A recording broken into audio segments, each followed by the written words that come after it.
You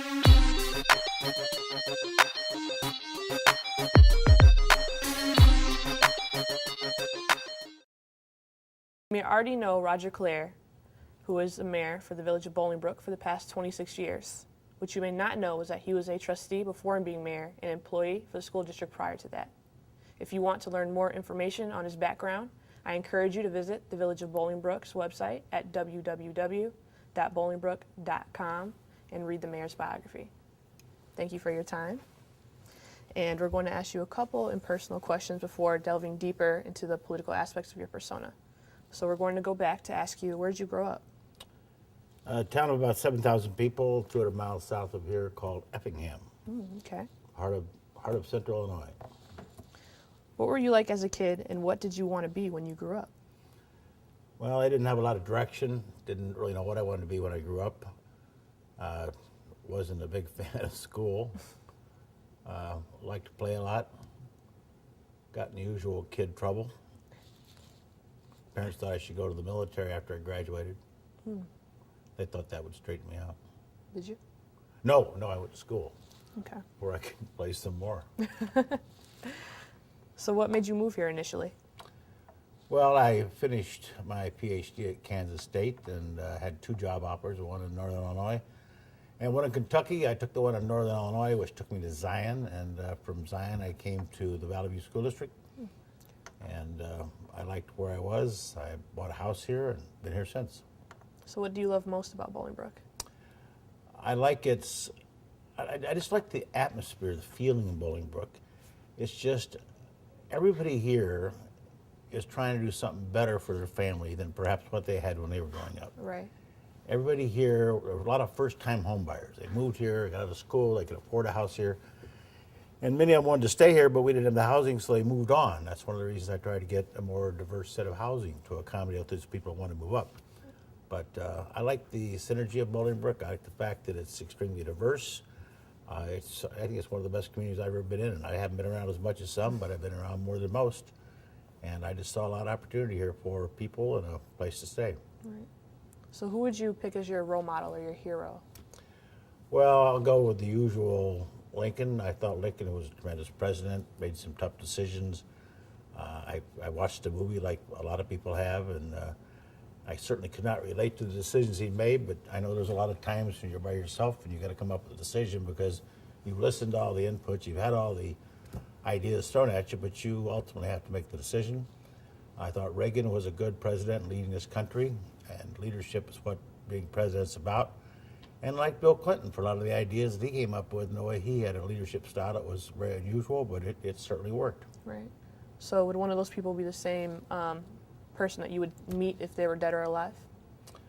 Well, I met Reagan. I did not meet Clinton, and I certainly won't meet Lincoln. But yeah, I'd take like meeting one of those people. There's a lot of leaders, I'd like to meet. Churchill. I mean, there's the list of people I'd like to talk to all the way back to George Washington. Right. The people that wrote the Constitution. I mean, to write a document that sustained 200 years with minimal revision is remarkable, and it seems to still be the guiding light for this country. And it is. What type of music do you listen to? Oh, I'm all over the place. I've got Sirius radio, but I listen to talk radio. I listen to the 50s, 60s. Sirius radio, you can listen to the 50s, 60s, 70s, 80s, and 90s, and I skip back and forth, and I'm amazed sometimes there are songs in the 90s I liked.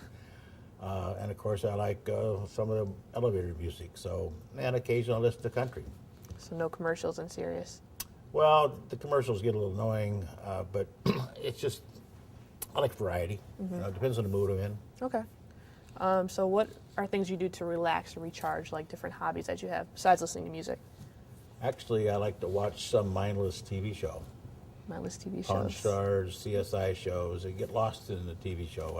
You get into it, and it's like your mind's clear to some of the things you're thinking about or trying to decide to do the next day. So different criminal movies, sort of like Law and Order as well? Law and Order, Good Wife, all those kinds of shows. Okay. What about your favorite sports team? Well, it's not a team, it's individual. Tiger Woods. Tiger Woods. I could watch that man play golf every day. He's an amazing athlete. I think he's probably one of the greatest athletes in this century. Oh, okay. If you could be any superhero for a day, who would it be? Oh, Superman. Well, Superman. Of course, I could still fit into a, well, you probably don't even know what a phone booth is, but I could still fit in one. Might have trouble changing clothes in it. But, Okay. that's for Superman fans. So if you don't, if you didn't watch Superman, you know what that meant. I actually know what a phone booth is. We still have one, I believe, down in Carbondale. So. Well, I bet there's one in Carbondale. There's probably a lot of them in Carbondale. It's coming to some in Effingham, too. Sure. The further north you get, the fewer there are. True. If you could start a new career today, what would it be? Oh, there's no question. I would become an attorney and go into business. Okay. I've watched a lot of people in business, some who I thought were very capable, some who weren't so capable, but they all made a whole lot of money. I love public service. I spent my entire life in public service. I don't regret that. But in my next life, I'd go in and make some serious money because I think I have the ability to make some money, and I think I could do that. Would that change through your college and through your degrees as well? Well, I don't know. I talk to people all the time. They don't know what they're going to major in. I tell them take their time because the job that you'll end up having in 20 years probably doesn't even exist now anyway. So you get a good rounded education. You can go a lot of directions with it.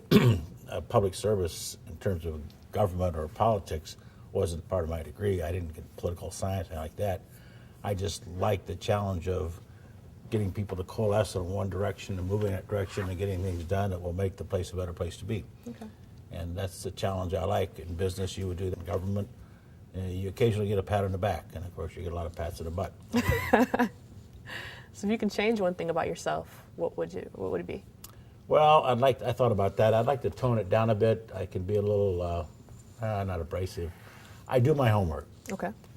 And a professor in college told me once, if you don't want to know my opinion to your question, then don't ask it. And what that simply says, if you ask me a question, I'm going to tell you my opinion. I know what you want me to say sometimes. I know what you'd like for me to say, but I'm going to say what I believe. And that's real easy because the basic premise is the next day I don't have to remember what I told you. Right. I told you exactly what I think. And some people, and it's like Jack Nicholson said in the movie once, you can't handle the truth. And some people don't really or can't handle the truth. So you don't provide any puffery or any... No, I've always had the opportunity to work with great people, and I've always been fortunate a person around me who can go to somebody and grab their hand and say, we really can't do this anymore. Right. I have trouble doing that. Okay. It will not happen again would be more of my response. Okay. So tell us about your history of involvement in Bolingbrook. Well, I came here as a school administrator, moved into town because I believe you should live where you work. I've always felt that way.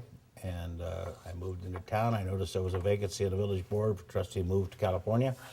There was a split on the board. They couldn't make a decision. It was 3-3 vote. I knew people on both sides of the aisle, so to speak, because I'd been involved in Rotary and some other community activities. I approached them and said that, if you can't find somebody, I'd be interested because my grandfather was mayor of Effingham where I grew up. Okay. That didn't make me want to aspire to be mayor. It's just I found it interesting. And to be on the city council, I'd like to try that. Mm-hmm. So I got the appointment, was on there, ran for mayor in '85, lost in a 3-way race. I was then put on the police and fire board for a year and a half, and the mayor left office, and I was then appointed to be mayor. So I was appointed to be trustee, got reelected, then ran for mayor, didn't make it, and got appointed to be mayor subsequent. And that was in November of '86. I've been mayor since. I got a long list of things I wanted to do. A good number of them are done. We got the promenade, the hospital, beautiful public services. All successful too. Great staff, and of course, the Park District's award-winning. All those things have been the efforts of a lot of people, not just Park District people, not just village people. It's the efforts of all those people together. Okay. So what core values have shaped the way that you lead now? Honesty, be brutally honest.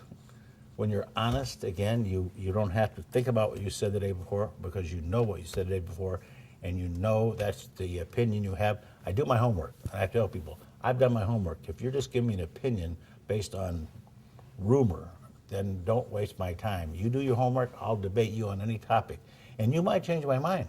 Mm-hmm. And my mind does get changed. But I don't like to deal with people who haven't done their homework. Why don't you like that? Well, I just don't like it. That's not good enough. Right. There's got to be reasons why you don't like things. And, like I said, I think that honesty is what kept me going. People say, I don't necessarily like the guy, meaning me, but as long as he does the job, I'll support him. And that's all I ask people for. Don't make this an unpopular opinion. Don't make this the way I comb my hair or part my hair or what I wear or what I do. Look at the job. If I'm doing the job, then support me. So the difference between personal and business. I don't understand that. In a way that if someone's opinion is toward you rather than toward business, toward, True. toward what Yeah. you do. I don't like you because of the car you drive or the way you dress, and I've heard those things. Right. But delving deeper into what the core values that shape you, what do you feel is the definition of leadership? Well, it's really simple. It's somebody that can get people in a group together and make a decision to go forward in a particular direction and lead them in that direction. There's been many times over the years I've been leading, and I look behind me, and there's the people that I thought were behind me aren't, and that means there's probably something wrong with the direction you're going. But I work with people like very well. I call up all the parties involved. I get their opinions, and I try and shape a consensus decision that will get us in that direction. You know, you can't compromise principles, but you can compromise sometimes how you get from point A to point B. And if it means we have to build this before we can build that, then if that's doable, let's do that, as long as everybody gets to the end goal at the same time. So if there's not what were the keys to translating your vision for the future into action? Well, the hard work. One of the things I insist upon people around me that in elective office, and I've told people I will not support somebody for public office. I won't put their phone number in the book. I mean, if you don't want to be accessible, then how can you help me as a resident?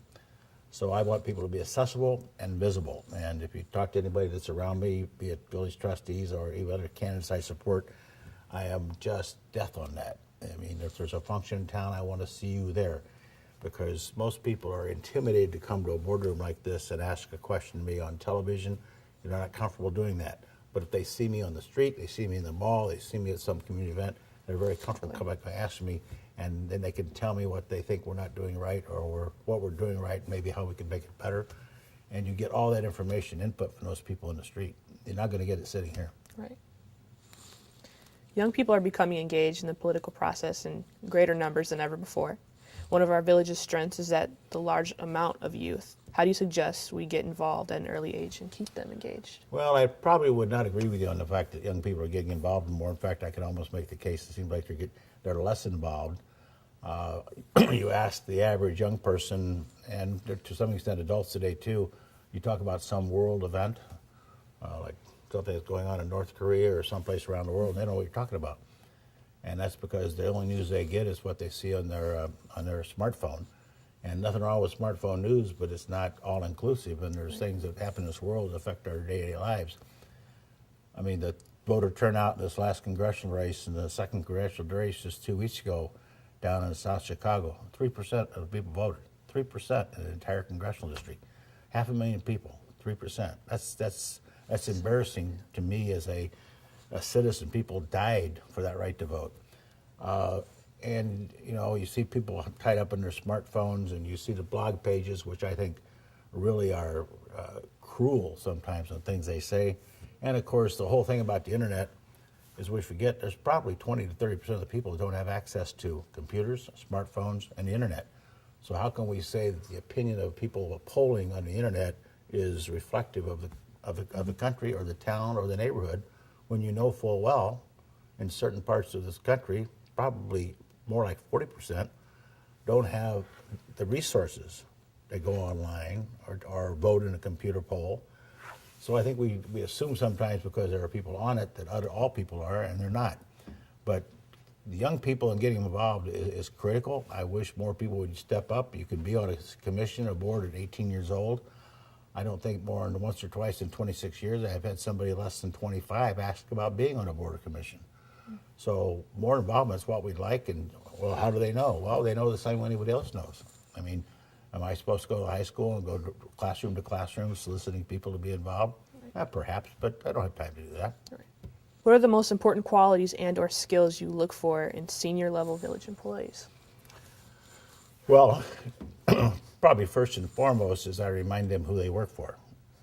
It's not me. It's not the village attorney. It's not the trustees. They work for the people on the street. And I tell them continually, if a resident goes to the trouble to look up the number for Village Hall, dial that number, and ask for the mayor or the director of public works or the police chief or what have you, that means that question is extremely important to them, and don't treat it as if it's a frivolous or perhaps that's a typical question we get during snowfall or whatever. That takes initiative to do that and treat it accordingly. The people in this town are first and foremost, and when I want people around me at this board as well as in the department level, or people respond to the people. If I call you up as a police chief and I say, Chief, where can I get some help for my daughter who's got a drug problem? I don't want him to say, well, you can call Will County, you can call DuPage County. I want them to call for them and get the number and the staff member and call them back and say, I just talked to Dr. Smith or Mrs. Smith, and here's the number. You have your daughter call there, or you call them, and they're waiting for your call. That's the kind of service I like to see among our senior members, senior leadership. Okay. How do you inspire employees to provide the highest level of service to residents? Well, it's probably not a very popular method, but I'm short and sweet and to the point on what I think needs to be changed. As I said earlier, I don't have time to spend 20 minutes counseling somebody on how they should do things. I just tell them this is the way we're going to do it. Right. I mean, most of the stuff that goes on in this building is a reflection on me. Do I take that personally? Yes. And is that inappropriate that I take it that way? Not necessarily. People expect the mayor and other people in leadership to make this town work well. And when it doesn't work well because somebody down the organization isn't doing their job, then I'm going to get that fixed as soon as possible. This is a tough economy. In what ways have you helped residents realize the changes Bolingbrook faces, and what actions have you directed to overcome potential issues? Well, there's certain things we can't control in municipal government. In fact, there's a lot of things we can't. I mean, one of the it's kind of a joke, but one of the things we say is we're better off when the Congress of the United States and the Illinois General Assembly aren't in session, because they're down there trying to fix things that they set up our business. I mean, I had a conversation today with a citizen who's concerned about his home value declining, and home values have declined across this United States during this last economic downturn the last 3 to 5 years. And I said, well, you selling your house? No. Then don't worry about it, because they are starting to come back up again. Home values and property values went to a point that was almost ridiculously expensive. And at some point, something had to break, and it did break. But home values did drop. Now they're coming back. Just stick with us. We'll come back. It didn't happen here. It happened in Palm Springs. It happened in Naples. It happened in Miami. Home values went down everywhere. So you just explain to people what's happening as you see it, what we're doing as a city to help it. For example, vacant houses, we're working with people to get those houses reoccupied and back on the tax rolls in the event they're taken off. And well, again, if you've done your homework and you know what's going on, you can make residents feel more comfortable, and that's what we try to do. Okay. What experience have you had that helped you understand the mindset and values of another culture? Well, actually, I didn't do it till late in life, but I'd already worked with different groups.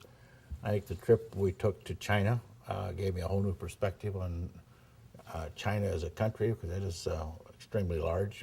Trip to India, trip to the Philippines, those are all, at one time, were considered almost third world countries, but now they're economic engines in their own right.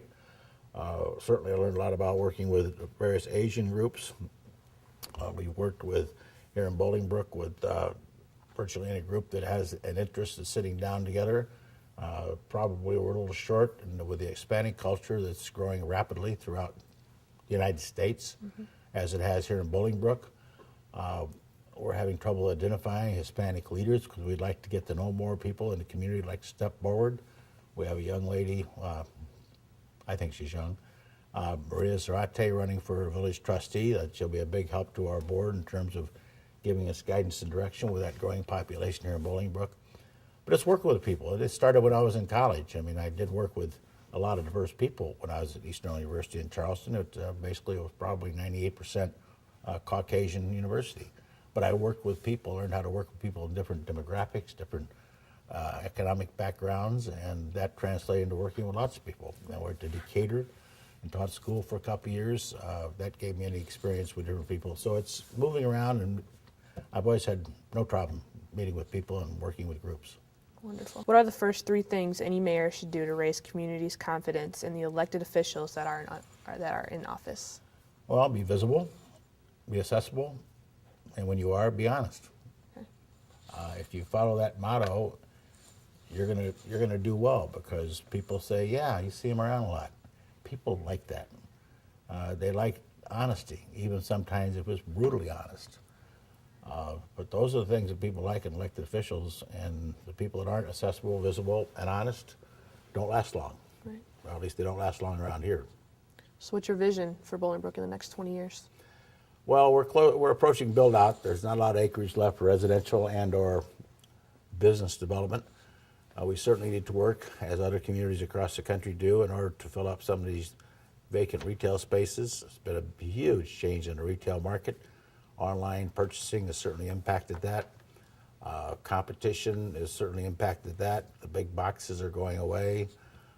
You're not going to see the massive retail buildings built, I don't think, in the future. We have several of those, so getting them filled and keeping them filled is going to be the challenge.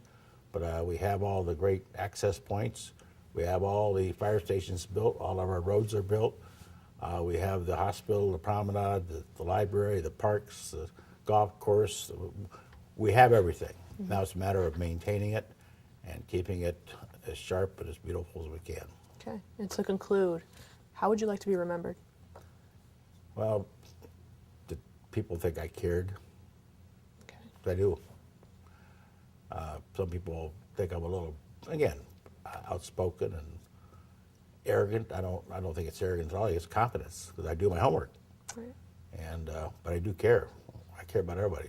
I tell people, I don't care if this development's in your neighborhood or on the other side of town. I treat every development, residential or otherwise, if it's in my backyard.